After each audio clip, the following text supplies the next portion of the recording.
আসসালামু আলাইকুম। এই ভিডিওতে আমি আপনাদের সাথে শেয়ার করব কিভাবে একটি সাপ্লায়ার পারচেজ রিসিপ্ট তৈরি করে পেপ্যালে সাবমিট করবেন। প্রথমত আপনি পেপ্যাল অ্যাকাউন্টটি ওপেন করার পরে আপনি কি ধরনের বিজনেস ক্যাটাগরি সিলেক্ট করেছেন তার উপরে ডিপেন্ড করবে আপনি কি ধরনের পারচেজ রিসিপ্ট তৈরি করবেন। সাধারণত আপনি সফটওয়্যার রিলেটেড কোনো সার্ভিস অথবা ই-কমার্স রিলেটেড কোনো সার্ভিস যদি প্রোভাইড করে থাকেন বা ইনফরমেশন অ্যাকাউন্টে আপডেট করে থাকেন, তাহলে সফটওয়্যার অথবা ই-কমার্স রিলেটেড যে কোনো প্রোডাক্ট বা সার্ভিস পারচেজের রিসিট আপনাকে সংগ্রহ করতে হবে। ফর এক্সাম্পল, আপনি যদি ইনভয়েস তৈরি করেন যে আপনি শপিফাই অথবা যে কোনো একটি ই-কমার্স প্ল্যাটফর্ম ডেভেলপমেন্টের ডেভেলপার হিসাবে কাজ করেন, তাহলে মূলত আপনার প্রয়োজন হবে domain, hosting, WordPress theme, plugin এই জাতীয় সার্ভিস অথবা প্রোডাক্টের পারচেজ রিসিট। তার মানে আপনি কি সার্ভিস প্রোভাইড করছেন তার উপরে নির্ধারণ হবে কি ধরনের পারচেজ রিসিপ্ট আপনার প্রয়োজন।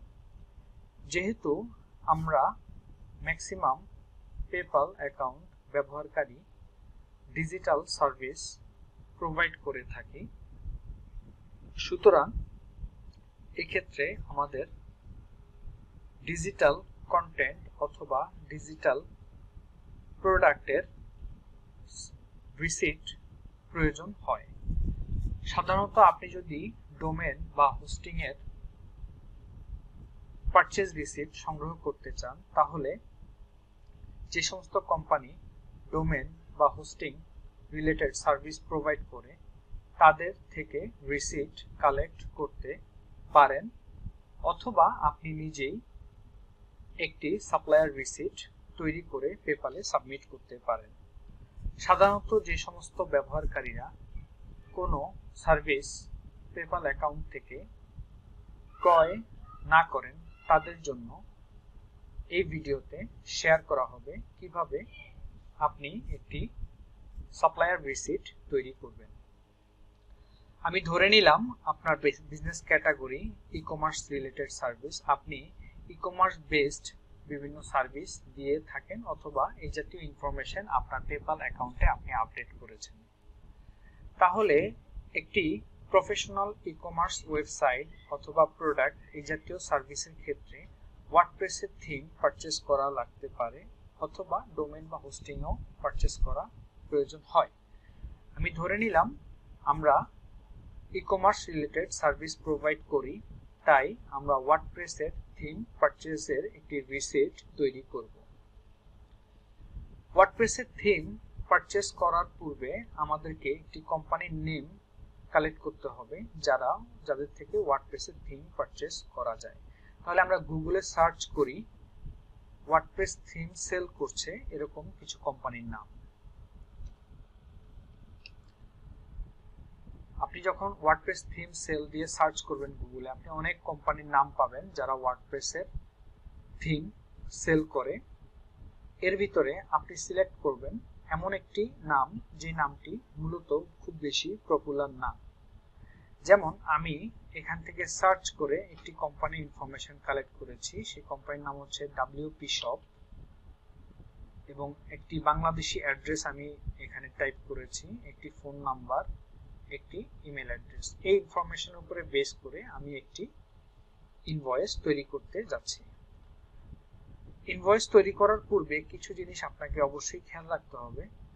সব ইনভয়েস একই রকম বা একই ফরম্যাটে করা যাবে না। কিছু ইনভয়েসের শুধুমাত্র কালার কম্বিনেশন, টেক্সট ফরম্যাট এই জিনিসগুলি পরিবর্তন করে দিলেই একটি নতুন ইনভয়েসের ফরম্যাট হয়ে যাচ্ছে অথবা নতুন একটি লুক পাচ্ছে। যেমন এই ইনভয়েসের আমি কালারগুলি চেঞ্জ করে দিলাম, এখন একটু অন্যরকম লুক তৈরি হবে এই ইনভয়েসে। প্রথমত, যেহেতু এই ইনভয়েসটি হবে একটি সাপ্লায়ার ইনভয়েস, সেহেতু এখানে আপনি একজন বায়ার এবং যে কোম্পানির নামটি আপনি ওয়েবসাইট থেকে কালেক্ট করেছেন সে হচ্ছে একজন সেলার। তাহলে সেলার ইনফরমেশনগুলি আমরা শুরুতেই উপরের দিকে দিচ্ছি, সেলার ইনফরমেশন। পরবর্তীতে আমরা বায়ার ইনফরমেশন আপডেট করব। এখন আমি ধরে নিচ্ছি যে উনি হচ্ছে বায়ার, দ্যাট মিন্স আপনি এখন একটি সেলার হিসাবে ইনভয়েস ফরম্যাট করছেন। তাহলে এখানে বিলিং ইনফরমেশনে আসবে আপনার নাম, আপনার অ্যাড্রেস, আপনার মোবাইল নাম্বার এবং আপনার ইমেল অ্যাড্রেস। এখানে লক্ষ্য করবেন প্রত্যেকটা টেক্সটের ফরম্যাট যেন একই রকম থাকে, আপনার ফরম্যাটে যেন সম্পূর্ণ প্রফেশনালিজম থাকে, এটা খুবই ইম্পর্টেন্ট।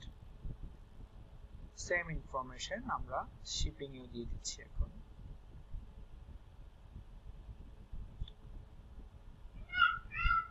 ওকে, আমাদের শিপ টু এবং বিলিং ইনফরমেশনগুলি আপডেট করা হয়েছে। আমরা এখন একটি লোগো আপডেট করব। এই লোগোর জন্য আমরা জাস্ট WP শপ দিয়ে সার্চ করলেও আমরা এই কোম্পানির ইনফরমেশনটি পেয়ে যাচ্ছি।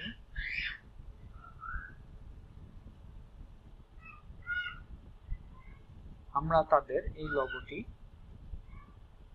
নিয়ে নিচ্ছি।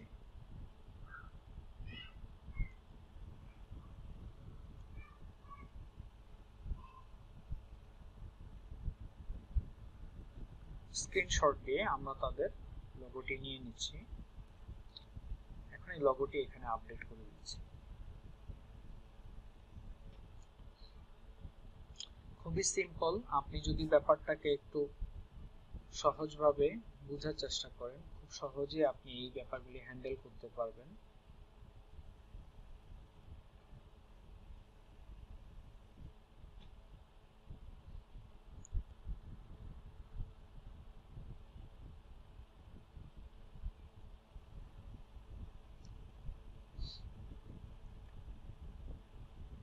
আমরা পিকচারটাকে আবারও নিচ্ছি।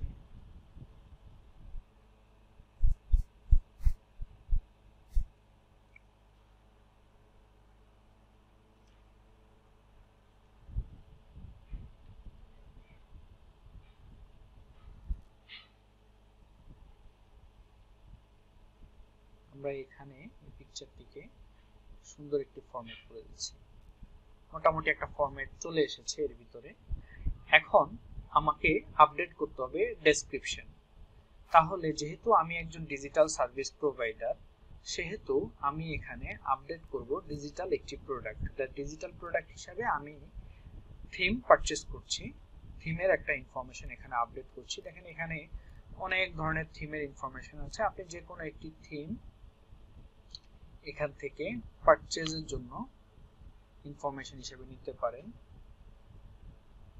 এটাকে আমি নিচ্ছি প্রোডাক্ট হিসাবে।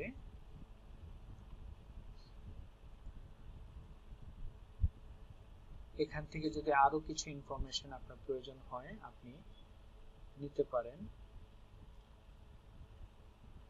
এমন যে কোনো একটি আইটেম নেম ক্রিয়েট করার সময় চেষ্টা করবেন বিভিন্ন ইনফরমেশনকে একত্রিত করে একটি কমপ্লিট আইটেম নেমে পরিণত করার জন্য।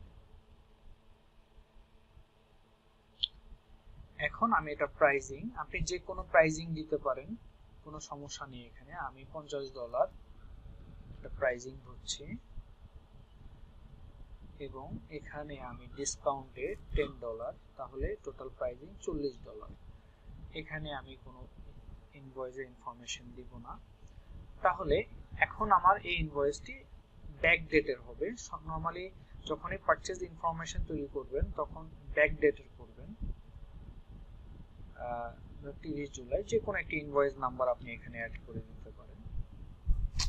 এখন মোটামুটি একটি পারচেজ ইনভয়েস তৈরি হয়ে গেল। তাহলে আমি পারচেজ করলাম WP শপ থেকে এবং আমি হচ্ছে একজন বায়ার, আমি WP শপ থেকে এই প্রোডাক্টটা পারচেজ করেছি, এই একটা স্টেটমেন্ট তৈরি করে আমি পেপালে সাবমিট করতে পারি পারচেজ রিসিট হিসাবে।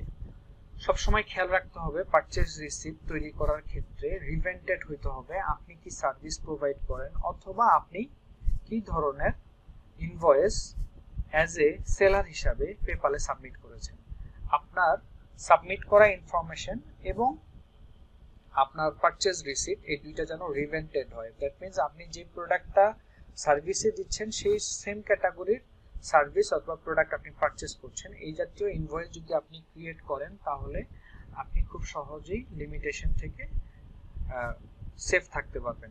আরও একটা গুরুত্বপূর্ণ ব্যাপার হচ্ছে যখন আপনি পেপাল অ্যাকাউন্ট ব্যবহার করা শুরু করেন, আমাদের রিকমেন্ডেশন হচ্ছে আপনি শুরুতেই যদি ডিজিটাল সার্ভিস রিলেটেড অথবা এমন কোনো সার্ভিস আপনি প্রোভাইড করেন যার কোনো ট্র্যাকিং ইনফরমেশন নাই, সেক্ষেত্রে আপনি কিছু ডিজিটাল প্রোডাক্ট পারচেজ করেন $1 থেকে $10, $20, $50 মধ্যে। এই পারচেজগুলি, এই প্রোডাক্টগুলি, এই ডিজিটাল সার্ভিসগুলি পারচেজ করে আপনি আপনার কাছে ইনভয়েসগুলি রেখে দেন, পরবর্তীতে যে কোনো সময় পেপাল যদি চায় আপনার কাছে আপনি যেন সাবমিট করতে পারেন। আপনি অনলাইনে সার্চ করলে অনেক প্লাগইন পাবেন, অনেক ওয়ার্ডপ্রেস থিম পাবেন, অনেক ধরনের ডিজিটাল কন্টেন্ট বা প্রোডাক্ট পাবেন যেগুলো খুব অল্প টাকায় আপনি পারচেজ করে ডকুমেন্ট তৈরি করে ফেলতে পারবেন। এছাড়াও আপনি ফাইবারে সার্চ করতে পারেন। ফাইবারে যখন আপনি এই ওয়ার্ডপ্রেস রিলেটেড কোনো সার্ভিস অথবা ডিজিটাল কোনো কন্টেন্ট সার্ভিস রিলেটেড সার্চ করবেন, আপনি মাত্র $5 আপনি একটি সার্ভিস পারচেজ করতে পারবেন। যে সার্ভিসটা আপনি পারচেজ করছেন $5, সেই সার্ভিসটার স্ক্রিনশট আপনি রেখে দিন। যখনই আপনি স্ক্রিনশটটা রেখে দিবেন সেটা আপনি কিন্তু আলটিমেটলি একটি সার্ভিস, একটি পারচেজ রিসিট হিসাবে আপনি পেপালে শো করতে পারবেন। যেমন আমি দেখেন হুকমার্স দিয়ে সার্চ করার পরে আমি অনেক ধরনের সার্ভিস এখানে আছে যেগুলি অল্প টাকায়, যেমন এই যে 44 রিঙ্গিট, দ্যাট মিন্স এটা কিন্তু আপনি মাত্র $10 আপনি এই ধরনের একটা সার্ভিস এদের থেকে পারচেজ করতে পারেন। এই যে $10 আপনি সার্ভিসটা পারচেজ করছেন এটা কিন্তু একটা ডকুমেন্ট হিসেবে থেকে যাবে আপনার কাছে, এবং যখন এই পেমেন্টটা যখন আপনি আবার পেপালের মাধ্যমে করবেন তখন কিন্তু পেপালেও এই রেকর্ডটা থেকে যাবে যে আপনি এই রিলেটেড সার্ভিস প্রোভাইড করেন। আমরা যারা পেপাল অ্যাকাউন্ট নতুন ব্যবহার করি আমাদের অ্যাক্টিভিটিসটা যেন এমন হয় যে আপনি সার্ভিস পারচেজ করছেন আবার সার্ভিস সেলও করছেন। যখন আপনি শুধুমাত্র পেমেন্ট রিসিভ করতে থাকেন, আপনি কোনো অ্যাক্টিভিটিস শো করেন না, কোনো প্রোডাক্ট পারচেজ করেন না, কোনো সার্ভিস পারচেজ করেন না, আপনার পেপাল অ্যাকাউন্ট থেকে কোনো সার্ভিস পারচেজের রেকর্ড থাকে না, তখন মূলত পেপাল কনফিউজড হয় যে আসলে আপনি কি ধরনের অথবা কি কাজের জন্য পেপাল অ্যাকাউন্টটি ব্যবহার করছেন। সুতরাং এই ব্যাপারগুলিকে মাথায় রেখে, যেহেতু পেপাল অ্যাকাউন্ট আপনার একটি অ্যাসেট, এখানে আপনি অনেক ধরনের বিজনেস হ্যান্ডেল করতে পারবেন আপনার এই একটি অ্যাকাউন্টের মাধ্যমে, তাই অ্যাকাউন্টটি ব্যবহার করার শুরুতেই আপনি কিছু প্রিপারেশন নিয়ে নেবেন যা আপনার জন্য অনেক বেশি প্রয়োজনীয় হবে পরবর্তীতে যদি পেপাল আপনাকে লিমিট করে। তো এই হচ্ছে মোটামুটি আজকের প্রেজেন্টেশন, কিভাবে আপনি একটি সাপ্লায়ার রিসিট তৈরি করবেন, কিভাবে আপনি আপনার পেপাল অ্যাকাউন্ট ব্যবহার করার শুরুতেই আপনি কি ফরম্যাটে আপনি $5, $10, $20 খরচ করে সাপ্লায়ার রিসিট কালেক্ট করে ফেলতে পারেন, এই ব্যাপারগুলি এখানে আপডেট করা হয়েছে। এছাড়াও আরেকটি ইনফরমেশন, যদি আপনি ডিজিটাল কোনো প্রোডাক্টের বাইরে কোনো প্রোডাক্ট সেল করেন, যেমন হতে পারে আপনি কোনো টি শার্ট সেল করেন অথবা আপনি কোনো ফিজিক্যাল প্রোডাক্ট সেল করেন, সেক্ষেত্রে কোম্পানির নেম কালেক্ট করার ক্ষেত্রে আপনি আলিবাবা থেকে হেল্প নিতে পারেন। আলিবাবাতে যদি আপনি সার্চ করেন আপনি হাজার হাজার কোম্পানির নাম পাবেন সেখানে, কোম্পানির ইনফরমেশন সহ। সুতরাং আপনি খুব সহজে একটি কোম্পানির ইনফরমেশন কালেক্ট করে ফেলতে পারবেন, সেক্ষেত্রে আপনার কোনো জটিলতাই ফেস করতে হবে না এবং সকল ইনফরমেশন আপনি রিয়েল ইনফরমেশনও কালেক্ট করে দিতে পারবেন। যে কোনো একটি প্রোডাক্টের ক্ষেত্রে আপনি যখন সার্চ করবেন আলিবাবাতে তখন আপনি খুব সহজেই এটা পেয়ে যাবেন। প্রত্যেকটা প্রোডাক্টে দেখবেন যে কোম্পানি ইনফরমেশন সহ ডিটেইলস ইনফরমেশন পাবেন। যেমন এটা একটা কোম্পানি ইনফরমেশন, তাদের সকল ইনফরমেশন আপনি তাদের এই পেজে পেয়ে যাবেন, তাদের কোম্পানির লাইসেন্স থেকে শুরু করে কাগজপত্র সব ধরনের ইনফরমেশন। সুতরাং আপনি খুব সহজেই কাজটা সম্পন্ন করতে পারেন। তো এই হচ্ছে বিষয়বস্তু। আশা করি আপনি ব্যাপারগুলি ক্লিয়ার হয়েছেন এবং ভবিষ্যতে আপনার কাজে লাগবে। ধন্যবাদ।